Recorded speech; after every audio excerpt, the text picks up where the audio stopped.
অসম লোকসেৱা আয়োগৰ পৰীক্ষাত কৃতিত্বৰে উত্তীৰ্ণ হোৱা 200 গৰাকী ছাত্ৰ ছাত্ৰীক আজি আমি আনুষ্ঠানিকভাৱে নিয়োগ পত্ৰ বিতৰণ কৰিলোঁ। ইয়াৰ উপৰিও লোকসেৱা আয়োগৰ পৰীক্ষাৰ লগতে সংলগ্ন হিচাপে নিযুক্তি লাভ কৰা জনস্বাস্থ্য কাৰিকৰী বিভাগ, সাংস্কৃতিক পৰিক্ৰমা আদি বিভাগতো আজি আমি কেইবাগৰাকীও বিষয়া কৰ্মচাৰীক নিযুক্তি কৰিলোঁ। 500কৈও অধিক যুৱক যুৱতী আজি নিযুক্তি পালে। 1 লাখ নিযুক্তি প্ৰক্ৰিয়া পূৰ্ণ হোৱাৰ পিছত 1,50,000লৈকে আমি তীব্ৰ গতিত ধাৱমান হৈছোঁ।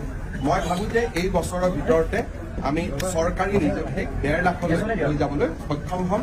সকলে নিযুক্তি পাইছে, প্ৰতিজনেই একোটা ক'ব গ'লে কোনোবা দৰিদ্ৰ পৰিয়ালৰ, কোনোবা মধ্যবিত্ত পৰিয়ালৰ আৰু কোনো ধৰণৰ অভিযোগ নথকাকৈ সুকলমে এটা পৰীক্ষা পাৰ হোৱাৰ পিছত আজি আমি সকলোকে নিযুক্তি পত্ৰ দিব পাৰিছোঁ।